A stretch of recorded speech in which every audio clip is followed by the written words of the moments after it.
Bonjour à toutes et à tous, ici les Robins des Villes, l'asso qui fait de l'éducation populaire à la ville. Aujourd'hui, je viens vous parler de notre dernier événement réalisé dans le cadre de notre université populaire, la ville inhospitalière. La ville fascine, attire, concentre, mais est-ce qu'elle accueille réellement ?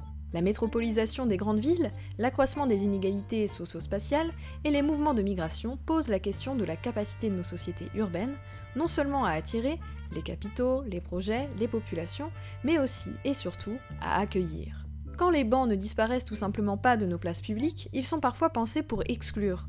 À l'heure des mobiliers anti-SDF, des déplacements de populations migrantes, de la privatisation et de la sécurisation des espaces publics, il paraît plus qu'urgent de questionner notre chez-soi urbain. Que peut-on dire aujourd'hui de la convivialité de nos espaces publics ? L'espace public est-il devenu un espace exclusif ? Et pour qui ? Par quelle stratégie d'aménagement urbain ce processus d'exclusion voit-il le jour ? Comment résister et agir pour une ville plus conviviale et hospitalière ? Robin des Villes pose donc ici la question de l'hospitalité urbaine, et ce, à l'échelle des espaces publics, qui sont les théâtres des interactions urbaines quotidiennes. Lors de cette journée de mobilisation, nous avons occupé la place Guichard, à Lyon, pour mener nos activités de sensibilisation. De nombreuses associations et collectifs étaient présents et représentés. Nous allons prendre le temps de faire un zoom sur quelques-unes des actions qui ont été menées durant cet événement. La journée a débuté par un discours inaugural qui permettait de poser les termes. Pourquoi questionner l'hospitalité des villes ? Comment les rendre plus accueillantes ? Quelles catégories de population sont les plus touchées par cette inhospitalité urbaine ? Adèle Perrin de Médecins du Monde nous a présenté la mission BUS et le travail non seulement de soins mais aussi de discussion et de proximité réalisé par l'association. Nathalie Perrin-Gilbert, maire du 1er arrondissement de Lyon et membre du réseau Villes et Territoires Accueillants, était également présente.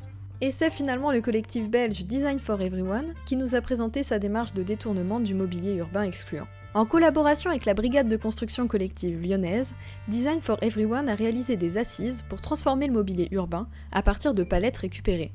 Le but n'est pas qu'on puisse à nouveau s'allonger sur ces mobiliers, mais bien de questionner pourquoi est-ce qu'on ne peut plus le faire actuellement dans les grandes villes. Pourquoi est-ce que des sièges uniques remplacent des bancs ? Pourquoi est-ce que des pics viennent fleurir autour des commerces et des immeubles ? C'est pas beau ça ? Ouais, franchement, c'est génial quoi. L'objectif est donc avant tout une prise de conscience collective de ce qui nous échappe dans l'espace public, pour qu'on réalise que ces transformations ont une visée politique et ne sont pas le fruit du hasard. Avec l'association Si les femmes existent, nous avons également questionné la place des femmes dans l'espace public, et notamment leur entrée, ou plutôt absence d'entrée, dans le patrimoine. La quasi-totalité des rues de France portent le nom d'hommes qui ont marqué l'histoire. Nous avons renommé ces rues afin de mettre temporairement en lumière des femmes qui ont marqué l'histoire mais qui, elles, restent pour autant inconnues. Nous avons par ailleurs eu la chance d'accueillir sur Lyon le collectif grenoblois Parlons-en, dont les membres nous ont livré des témoignages de vie à la rue par des personnes directement concernées par cette situation ou qui l'ont été. Si tu es LCS et que tu bois un coup avec des amis sur le trottoir, tu es méprisé. Si tu es étudiant et que tu bois un coup avec des amis en terrasse, tout va bien.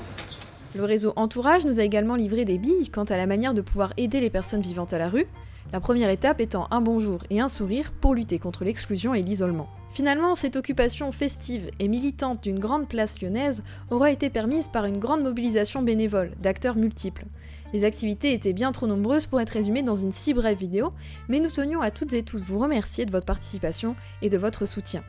N'oubliez pas de nous suivre sur les réseaux sociaux pour en apprendre plus sur notre université populaire, et n'hésitez pas à soutenir les actions de toutes ces associations dont le travail de terrain, bien que trop souvent invisible, est considérable.